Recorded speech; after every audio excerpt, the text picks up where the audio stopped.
Hola a todas las personas que se han apuntado a este torneo internacional de jueces de debate. Espero que os guste muchísimo este nuevo formato. Yo voy a dejaros un pequeño taller de 15 minutos, básicamente explicándoos qué es lo que hago yo personalmente para llevar a cabo una deliberación y consejos que os doy para que la llevéis de la forma más eficiente posible y cuál debe ser el rol de un juez principal mientras está llevando a cabo la deliberación junto con su panel de jueces. Lo primero de todo que tenéis que saber es que, bajo mi punto de vista, hay como 3 cosas fundamentales que un juez principal tiene que tener en cuenta. La primera es el tiempo para que se desarrolle el torneo de la forma más eficiente posible. De hecho, creo que todos los límites que se tiene que poner el juez a la hora de llevar a cabo la deliberación están directamente relacionados con el tiempo que tiene, sobre todo durante esos 15 minutos de deliberación. La segunda es que la decisión es una decisión con diferentes personas. Por ende, creo que una de las funciones principales es que el principal como tal intente conocer a los panelistas que están con él, o bien cuál es su experiencia, cuál es su nombre, esas pequeñas cosas para que durante esos 15 minutos las personas que forman parte de ese panel de jueces se sientan lo más cómodas posibles y se pueda como llegar a debatir de la forma más eficiente posible. Y la tercera cosa es que el juez no tiene que ser autoritario, sino que tiene que ser eficiente como tal. Y esto es súper importante porque no se trata de que el juez principal sea la persona con más experiencia. Hay veces que a lo mejor la diferencia de nota entre un juez principal y un juez panelista es muy reducida y pueden estar al mismo nivel, pero que por número de jueces se ha decidido reforzar un determinado panel para una ronda, por ejemplo, complicada, y por ende no quiere decir que el juez principal esté por encima, sino que quiere decir que van a tener que hablar con respecto a sus posturas, y por eso es súper importante que no se imponga una determinada decisión, sino que se sea eficiente a la hora de tomar los tiempos y tomar las decisiones. Dicho lo cual, primera cosa importante que creo que se tiene que hacer es lo que se tiene que hacer previamente al debate. Dentro de lo que se tiene que hacer previamente al debate, diría que en primer lugar, que preguntemos de dónde son los jueces, cuál es su experiencia, sobre todo porque en la deliberación uno de los consejos más importantes que os daría es que siempre preguntéis primero a la persona con menos experiencia, o bien al trainee o bien al panelista que lleve menos tiempo en debate. ¿Por qué? Porque de esta forma puede daros su primera impresión sin estar condicionado por nadie que tenga más experiencia que ese juez. ¿Esto por qué es importante? Porque, uno, podemos ayudarles a mejorar a la hora de ganar visión del debate, y dos, porque así se sienten más cómodos a la hora de decir sus opiniones. En suma, hay en muchas ocasiones que personas que a lo mejor tienen menos experiencia dentro del debate pueden darte incluso una perspectiva nueva o algo que pueda llevar a duda o que se tenga que explicar porque se ha malinterpretado o porque se le ha dado más importancia de la que conviene. Entonces siempre es muy enriquecedor que las personas con menos experiencia sean las que primero empiecen dentro de la deliberación. Por ende, cuanto más cómodos se sientan previamente, cuanto más les preguntemos, más les conozcamos, muchísimo mejor a la hora de la deliberación. Una de las maneras en las que, cómo se puede llevar esto a cabo es que previamente también se delegue la responsabilidad del tiempo, aunque el principal también lo lleve, para que avise, etcétera, a uno de los jueces principales. De esta forma, también se sienten un poco más parte de ese proceso, ¿no? Vale, por último, creo que cuando nos referimos o cuando estamos hablando de torneos online, uno de los consejos que sí que daría y creo que es súper importante que lleváis a cabo es que antes de que empiece el debate os deis todos vuestros números de teléfono de WhatsApp. ¿Por qué? Porque de esta forma, si se cae o hay algún fallo técnico, no se pierden minutos de la deliberación. Básicamente vais a una llamada de WhatsApp y hacéis el mismo proceso que podríais estar haciendo mediante Discord, mediante Meet o cualquier otra plataforma en la que estéis debatiendo o en la que estéis juzgando, y de esta forma como que evitamos menos retrasos para organización, para tabulación, etcétera. Dicho lo cual, vamos a pasar a la deliberación per se y cuáles son las cosas importantes. Yo lo que hago es dividirme los 15 minutos en diferentes tareas. La primera de ellas son 3 minutos principales, es decir, los primeros 3 minutos de los 15 que tenemos de deliberación. Yo lo que hago personalmente es dar esos 3 minutos para que los jueces revisen sus notas. ¿Por qué? Porque de esta forma pueden hacer sus propias comparativas, sacar sus propias conclusiones a medida que revisan sus propias notas y apuntes. De esta forma, solo pido después de esos 3 minutos que me digan si tienen algo claro. ¿Qué quiere decir tener algo claro. No quiere decir que, por ejemplo, un panelista o un trainee, un juez trainee, tenga que decir las 4 posiciones. Pero basta con que una persona tenga clara que, por ejemplo, un equipo gana a otro, que hay una duda en las cruzadas, que tiene dudas con cómo queda un equipo, o que, por ejemplo, no tiene ni idea, ¿no? En plan, ¿cuál es la conclusión que sacan claro revisando sus propias notas? Que no tiene por qué ser el call definitivo, pero que sí que es algo que tiene súper claro. Durante estos 3 minutos yo siempre digo que no se compartan ideas. ¿Por qué? Por lo mismo que decía antes, porque así no se influencian las opiniones del resto y no se deja llevar nadie, porque a lo mejor den una credibilidad adicional a un juez que sea panelista, que sepa que es bueno y se sienta inferior y de repente diga, ay, pues igual me estoy confundiendo y tengo que hacerle caso. No, o sea, lo mejor es como hacerlo de forma totalmente eficiente y totalmente independiente. Vale. Una vez hagamos esto, es súper importante que el juez principal pare los pies a la persona que quiere decir más allá de las primeras impresiones y cosas que tienen clara. Ejemplo práctico. Si yo, por ejemplo, empiezo después de los 3 minutos y le digo a mi primer panelista, ¿qué es lo que tienes claro? Y él me dice, mira, creo que alta de gobierno gana alta de oposición.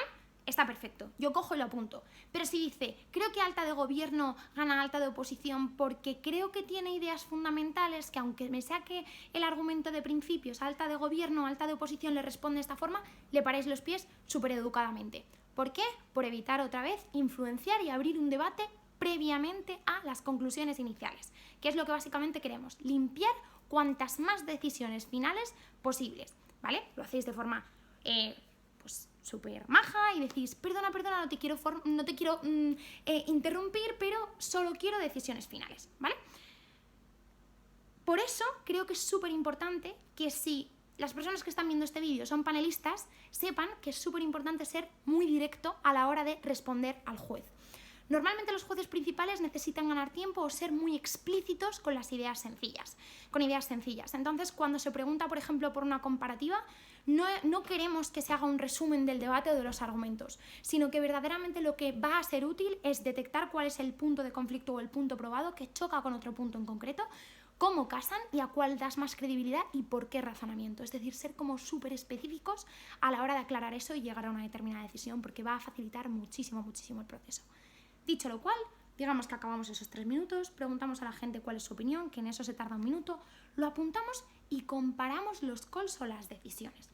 Imaginaos que somos un panel de 3 jueces y tenemos como 3 calls diferentes y estamos todos de acuerdo. Pues genial, estamos todos de acuerdo y básicamente acabaríamos yendo a hacer todas las comparativas para que a todos nos queden claro. Pero imaginad que tenemos 2 posturas muy claras entre 3 de los panelistas, pero dudamos en una comparativa. Imaginaos que dudamos entre 2 equipos. ¿Cómo hacemos esto? Pues analizamos. Imaginaos, por ejemplo, que un panelista tiene muy claro que alta de oposición gana baja de gobierno. Y otro panelista tiene muy claro que es al revés, que baja de gobierno gana alta de oposición. Y que el juez principal pues no lo tiene tan claro. Eso quiere decir que allí hay una discrepancia y se tiene que comparar. ¿Cómo se hace esto? Primer consejo. Siempre empezar por la discrepancia más clara. Imaginaos que dentro de estos 3 panelistas, ¿vale? 2 de nosotros como que tenemos muy claro que el cuarto es cuarto, es decir, que el cuarto es cuarto, pero uno no lo tiene como tan claro porque podría darle tercero, pero bueno, como que el debate fundamental está en la comparativa previamente citada. Esa la dejamos un poco más apartada, ¿vale? La dejamos para el segundo turno de deliberación y pasamos primero a lo que más dudas nos genere. ¿Por qué? Porque así ahorramos tiempo con la discusión más fuerte, la que nos va a llevar más tiempo. ¿Cómo lo hago yo? Primero pido que la persona que tiene muy claro que gana gobierno lo defienda. Y cuando lo defienda, digo nuevamente que sea muy explícito con los puntos más importantes. Y luego que oposición lo defienda. La tercera persona que está en duda y simultáneamente ellos van a escucharse los unos a los otros. Se genera un breve debate, una breve reflexión acerca de qué es lo que más nos convence y directamente pasamos a tomar una decisión. Imaginaos que con esto nos tiramos muchísimo tiempo. Pues cuando faltan 3 minutos para que acabe, votamos si no llegamos a un consenso. Pero lo más probable es que después de detectar estos puntos importantes y que se comparen, siendo muy específico, tengamos una decisión. ¿Vale? O sea que yo os aconsejo que 1, empecéis por la mayor discrepancia y 2, que deis protagonismo a las personas que lo tienen claro, porque siempre van a hacer una síntesis del debate muchísimo mejor. Imaginaos, por ejemplo, que yo, Sabrín, como jueza principal, tengo muy muy claro que alta de gobierno gana a baja de oposición, y hay otro panelista que también lo cree, pero otro lo tiene en duda. También intenta ceder un poco o dar protagonismo a las personas panelistas. Si veis que se enrollan muchísimo dando explicaciones, sí que intervenís para sintetizar, pero sobre todo que todos tengan la posibilidad de intervenir dentro del debate. Siempre, siempre, siempre, respetando los tiempos en concreto. Resolvemos esa comparativa, entonces pasamos a ver si hay alguna otra duda. Como os decía antes, imaginaos que todos tenemos muy claro el call, pero que hay una persona que no entiende por qué el cuarto es cuarto, porque tiene unas ligeras dudas, pero todos lo tenemos claro, ¿vale? Que era el segundo tipo de duda del que os hablaba previamente. En ese caso, lo que hacemos es decir, vale, te vamos a explicar por qué este equipo vemos que está por encima de este. Una vez explicado, se pregunta si esa persona lo entiende y cuáles son sus dudas. Se resuelven las dudas, sobre todo para que la persona pueda entender por qué la mayoría del panel, sí está de acuerdo con esa decisión. Insisto, si esto se hace de manera explicada y de manera específica, es muy raro que haya un split, o hay muy poquitos splits a la hora de llevar a cabo una decisión. Vale, voy a echar un vistazo por si me falta algo. Vale, una vez se resuelve esto, digamos que tenemos los 3 minutos principales para llevar a cabo nuestras decisiones, el minuto para dudas, que digamos que son como entre 8 minutos aproximadamente, ¿vale? Si sumamos son 11, quedarían como 4 minutos, a veces son 7, ¿vale? Pero más o menos como que estamos entre los 5 últimos minutos. ¿Qué es lo que suele suceder a lo largo del debate? 3 minutos percepción individual, un par de minutos para resolver alguna duda, y los otros minutos que hacemos son revisión de comparativas. ¿Por qué hacemos la revisión de comparativas? De una forma un poco como superficial, porque durante los minutos previos y durante todo el debate, todas las personas ya han hecho ese ejercicio a lo largo del debate de quién queda por encima del otro a la hora de llevar a cabo una decisión que a lo mejor tengan de manera muy muy clara después de esos 3 minutos que les he dado previamente.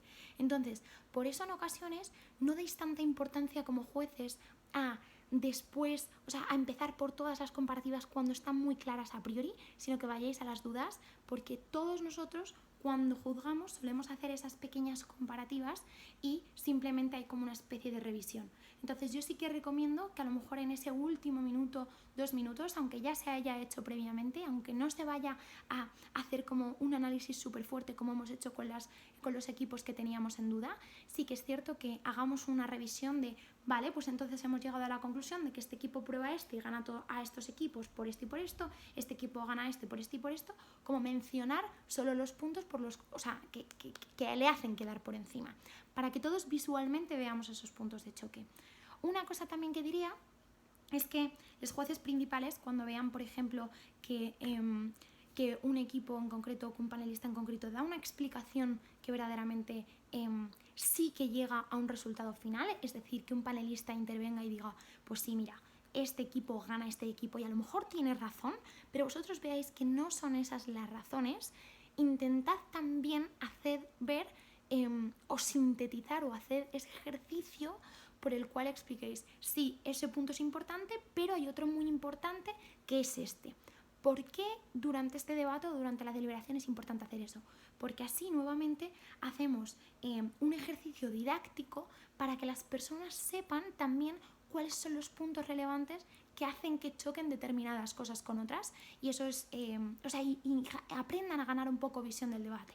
Porque a lo largo de mi experiencia sí que es cierto que me he dado cuenta que en ocasiones se llega a la conclusión adecuada, pero las justificaciones no son las más apropiadas. Entonces, pues eso va a ayudar muchísimo, muchísimo a que todo el mundo entienda, aunque luego se haga un feedback por parte del juez principal, sí que pues que entienda por qué las cosas suceden de esa forma. Vale. ¿Qué sucede entonces, como hemos dicho previamente, si estamos en 13 minutos, no tenemos este tiempo para hacer como todas las comparativas? Ha habido una duda súper dura a la que no hemos llegado a nada y vamos a tener que resolverla ya porque nos quedan 2 minutos básicamente para que acaben los 15.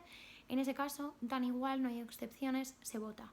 Debate en parte tiene como un punto que puede ser subjetivo, es un pequeño punto, sobre todo en cuando los argumentos están muy probados por ambos equipos, la duda es muy muy razonable, es un poco dependiendo de lo que compres como más importante y que tienes que hacer como, o sea, que cualquier cosa podría explicarse, pasa pocas veces, pero pasa, sobre todo cuando hay equipos muy buenos, son debates muy buenos, muy bien enlazados, muy bien argumentados, en ese caso se vota.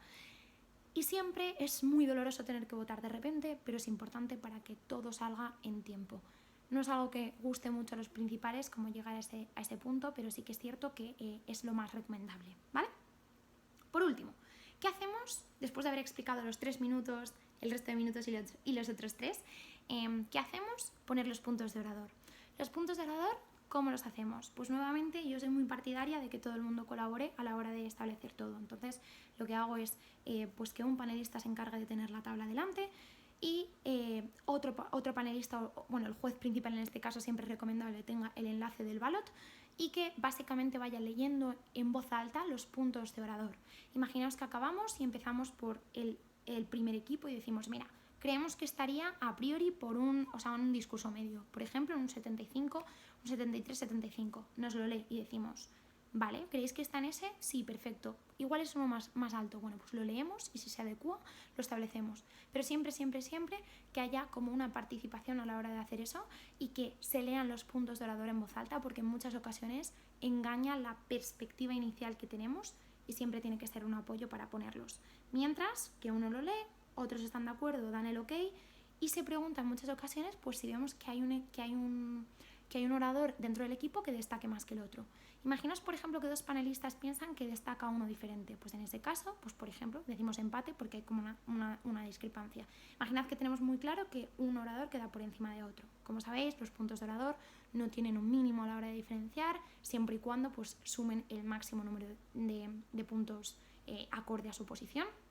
Entonces, básicamente tendríamos en cuenta cuál es la opinión que tenemos y si están en un rango diferente, es decir, pues que esté por debajo del rango medio o no, eso tenedlo muy en cuenta a la hora pues de valorar los puntos de orador. O sea, siempre, me da igual que sea un equipo, se lee independientemente de que formen parte del mismo equipo, porque a veces no están en el mismo rango de puntos de orador. Último consejo que os daría es, en el caso de que haya que votar, cómo votar. Y esto parecerá una tontería, pero creo que es importante. Nuevamente sigo insistiendo en el criterio de influencia de determinados jueces que creamos que son mejores que nosotros, etcétera, etcétera. A la hora de votar un split, por ejemplo, o a la hora, pues yo que sé, de votar en una final, quién es el que gana, cuando hay determinada discrepancia, yo lo que recomiendo es que se haga siempre en un folio y que todos lo enseñen a la vez, o sea, como si fuera un voto. ¿Por qué? Porque en el momento en el que vas preguntando uno a uno qué es lo que vota cada uno, el último de los panelistas puede tener más responsabilidad porque desempata y puede verse condicionado por el resultado de las votaciones del resto. Entonces, una cosa importante, una solución importante, interesante que se puede hacer es eso, votar en un papelito y hacerlo. Online, pues ¿cómo se haría? Imaginaos que, no sé, estamos jugando una semi, de repente nos estamos jugando quién pasa o incluso en una ronda y todavía seguimos con esa discrepancia y tenemos que votar, pues básicamente decimos 1, 2 y 3, escribimos el resultado, damos a intro en cuanto lo diga el juez principal, votamos y decimos, vale, pues 3-2, este equipo es el que pasa. Y entonces quedaría perfecto. Pero de esa forma, nuevamente, se evita el condicionamiento. Así que, en conclusión, sé que he sido muy rápida con todo, pero las ideas que tienen que quedar claras es 15 minutos de deliberación que se tienen que cumplir sí o sí. 3 primeros minutos de forma individual y no condicionada, siempre tratar como de que todo el mundo tenga un papel dentro de la negociación o dentro de la deliberación del debate como tal. En ese sentido, dad un poquito de prioridad a los jueces que son más nuevos para que tengan esa posibilidad y tengan esa confianza. Intentad sintetizar las ideas del resto y en el caso de que la gente no esté siendo muy sintética, cortarles sin ningún problema, educadamente, y decir por qué es importante que vayan un poco al grano, porque a veces que nos pasa que nos enrollamos como una persiana.